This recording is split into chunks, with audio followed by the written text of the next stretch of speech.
ulah atau perbuatan yang didorong oleh ketaatan kepada Tuhan.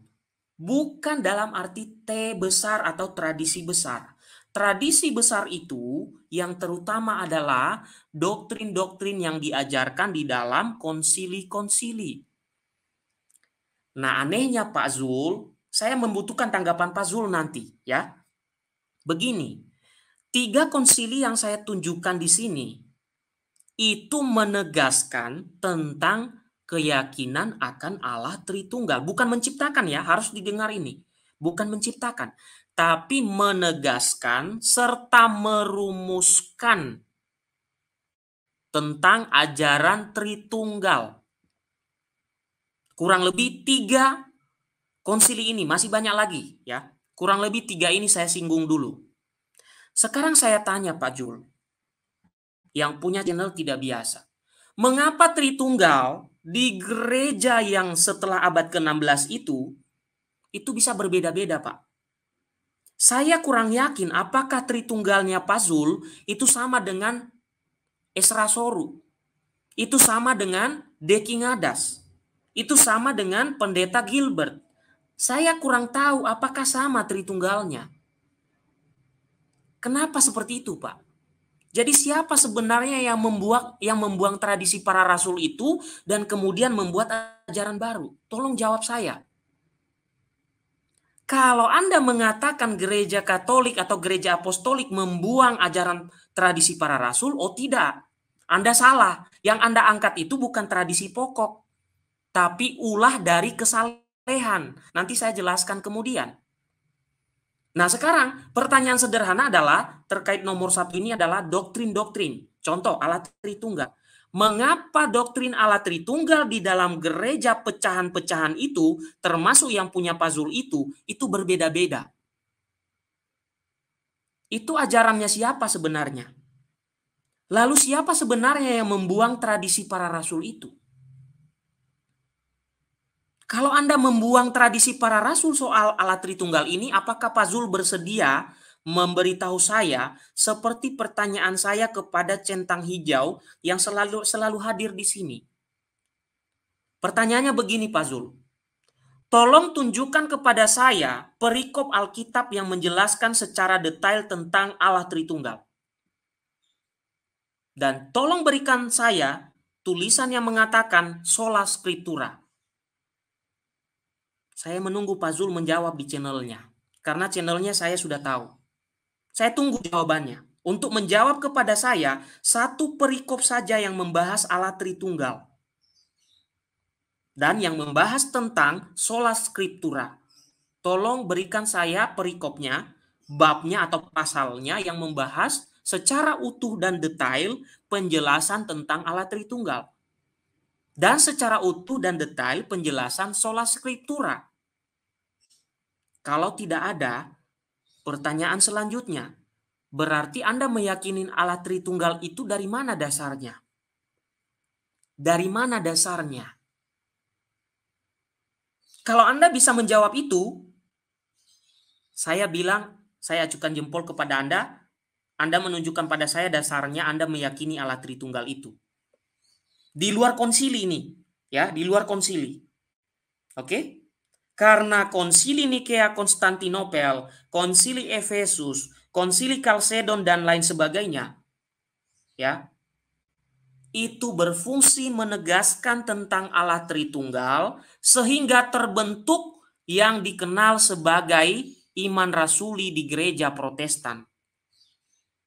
Jadi Anda harus tahu sejarah iman rasuli Anda itu dari mana, Pak Zul. Kalau Anda masih meyakini iman rasuli, Anda harus tahu asal iman rasuli Anda itu dari mana. Dan perlu Anda kritisi kenapa kata-kata Katolik diubah menjadi am. Itu harus Anda kritik itu. Bukannya am itu sama dengan Katolik, kenapa harus diubah jadi am? Jadi begini, saudara-saudariku. Tradisi dalam arti T besar di sini adalah termasuk dalam doktrin-doktrin dan dogma-dogma. Dan gereja Protestan sebagian besar itu membuang itu. Termasuk keyakinan akan Allah Tritunggal. Sudah banyak orang membuat teori baru. Sudah banyak orang membuat ajaran baru. Entah itu oneness lah, entah itu yang melarang mendoakan Bapa kami lah, entah itu yang mengatakan Yesus sama dengan Bapa, Yesus sama dengan Roh Kudus, dan lain sebagainya lah.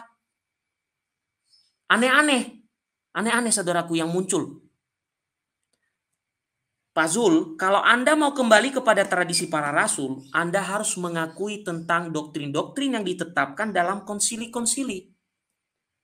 Kalau tidak, yang Anda omongkan itu tadi menampar muka Anda sendiri. Anda bicara tradisi, tapi tradisi yang Anda bicarakan itu bukan hal yang Anda ketahui dengan paripurna, tapi yang Anda ketahui sepotong-sepotong. Ini yang pertama, Pak Zul. Saya mau bertanya soal tentang keyakinan Anda tentang tradisi para rasul terkait Allah Tritunggal yang ada dalam konsili-konsili yang tidak tertulis secara langsung dalam Alkitab Anda. Kenapa Anda bisa meyakini yang tidak ada dalam Alkitab Anda, sementara Anda mengatakan sola scriptura? Di mana? Bagaimana Anda menjawab itu? Gereja Katolik masih memegang ajaran bapak-bapak konsili ini dengan mendaraskan syahadat atau iman rasuli setiap perayaan ekaristi atau misa, ataupun setiap pertemuan. Aku percayakan Allah Bapa yang Maha Kuasa, pencipta langit dan bumi, dan seterusnya. Masih dibacakan oleh gereja Katolik dan gereja-gereja apostolik. Masih membacakan syahadat para rasul itu atau iman rasuli yang Anda kenal di gereja Anda. Itu tradisi para rasul. Tidak ada tertulis itu iman rasuli dalam Alkitab. Secara detail dia tulis iman rasuli. Aku percaya akan Allah Bapa yang Maha Kuasa dan seterusnya. Nggak ditulis secara langsung, Pak Zul. Itu rumusannya dalam konsili. Itu yang disebut tradisi. Itu yang disebut tradisi lisan para rasul. Karena apa? Tidak tertulis di Alkitab secara detail. Meskipun dasarnya detail, meskipun dasarnya Alkitab, tapi tidak dijelaskan oleh Alkitab secara detail. Bisakah Anda jelaskan tanpa Anda mengutip konsili ini tentang dasar iman Anda terhadap Allah Tritunggal? Saya mau bertanya soal itu. Jangankan itu saudaraku, kalau ada orang yang bertanya, tolong dong ada nggak tulisan Allah Tritunggal di Alkitabmu? Ya tidak ada lah. Tapi coba tanya kepada orang Katolik. Kami orang Katolik percaya tradisi lisan para rasul. Di mana adanya? Dalam rumusan-rumusan konsili-konsili. Kesulitan orang yang paham sola scriptura adalah ketika ditanya itu. Mana ayatnya? Menulis langsung Allah Tritunggal. Nggak ada. Trinitas mana? Ada nggak? Nggak ada. Adanya di mana? Dalam tradisi lisan para rasul melalui konsili. Tapi Pak Zul nggak bahas ini. Padahal orang-orang pengikut Pak Zul dan lain-lain itu sudah membuang ajaran ini. Sehingga muncul aneka ragam pemahaman tentang Allah Tritunggal dalam kelompok mereka, termasuk kelompoknya Pak Zul. Belum tentu sama dengan pahamnya Esra Soru, pahamnya Deki Ngadas, pahamnya Gilbert. Belum tentu sama. Jangankan itu Bapak Ibu, beberapa hari yang lalu saya tonton tentang pembahasan perpuluhan di antara pendeta. Berbeda-beda, yang satu bilang nggak boleh dipaksa, yang satu berikan secara sukarela, yang satu mengutip Melkisedek lah, Abraham memberi persembahan lah, dan lain-lain. Artinya apa? Mereka sendiri yang membuang tradisi para rasul itu. Sehingga apa? Sekarang yang mereka ajarkan itu dari otak mereka sendiri. Dari halusinasi mereka sendiri. Ya. Oke? Itu baru pertama. Sudah tersentak bukan? Saya tanya yang mendengarkan di sini, sudah tersentakkah Anda atas pertanyaan saya bagian poin pertama tentang tradisi para rasul ini? Saya harap sudah. Yang kedua, apa yang disebut tradisi para rasul itu? Yang pertama, doktrin atau ajaran yang diajarkan oleh Bapak Paus selaku penerus Rasul Petrus dan yang juga diajarkan oleh para uskup dalam kesatuan dengan Bapak Paus. Kalau Anda tidak mengerti soal ini, saya beritahukan. Ya.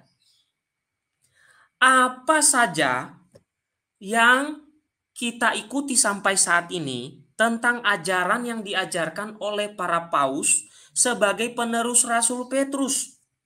Saya mau tanya, Pak Zul. Pak Zul itu merayakan Natal tanggal berapa, Pak? Pak Zul merayakan Natal tanggal berapa?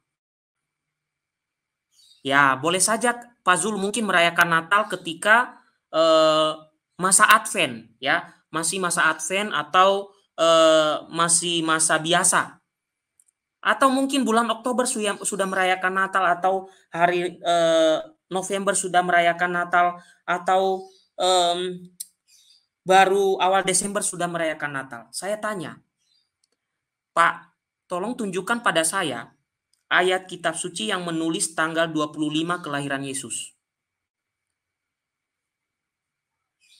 Ini pokok ini Pak, pokok, karena orang Kristiani seluruh dunia merayakan perayaan Natal, kecuali penganut Advent hari ke-7. Pertanyaannya, di mana tercatat bahwa Yesus lahir tanggal 25 Desember? Dari ajaran manakah itu? Kalau bukan dari ajaran para bapak gereja dan para paus. Kenapa saya katakan itu ajaran tradisi para rasul atau tradisi lisan para rasul tentang ajaran perayaan Natal? Anda bisa mengutip tulisan dari dua orang santo. Ada Santo Clemens dari Alexandria dan Santo Yohanes Chrysostomus. Anda kutip itu. Di sana dia menjelaskan tentang bagaimana Elizabeth mengandung. Ya, dia ceritakan, ya. Jadi dua orang santo ini mencoba membedah tafsiran kitab suci, bagaimana menghitung supaya kita bisa menemukan kapan Yesus lahir. Ya, kapan Yesus lahir. Oke? Lalu mereka hitung ketika malaikat datang kepada Zakaria pada saat Zakaria sedang memimpin ibadah di bait Allah, sedang menjadi imam di bait Allah. Lalu dihitung dari datangnya malaikat itu, dan diceritakan bahwa ketika malaikat itu datang kepada Zakaria, itu terjadi pada 25 Maret dalam kalender Masehi atau kalender Gregorian. 25 Maret, Hari Raya Kabar Sukacita yang dirayakan oleh Gereja Katolik. Kemudian, Bapak Ibu, ya. Selanjutnya, lalu dihitung, kalau demikian, kalau ketika datang malaikat Tuhan kepada Zakaria itu dihitung mulai tanggal berapa, ya. Lalu dihitung berapa bulan kemudian kelahiran Yesus. Ya. Dan Gereja Katolik merayakan Hari Raya Kabar Sukacita itu 25 Maret, yaitu ketika kedatangan malaikat Tuhan kepada Bunda Maria.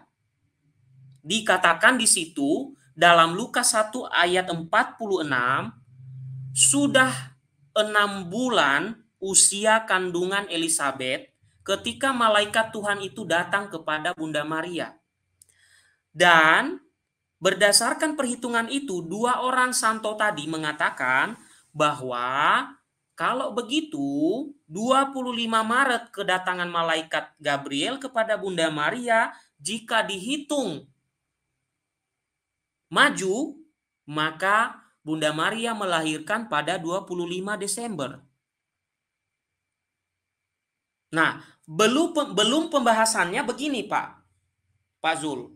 Kalender yang Anda pakai sekarang itu kalender buatan Gereja Katolik, yaitu bernama Paus Gregorius. Dan perhitungan kelahiran Yesus kemudian mengikuti kalender itu.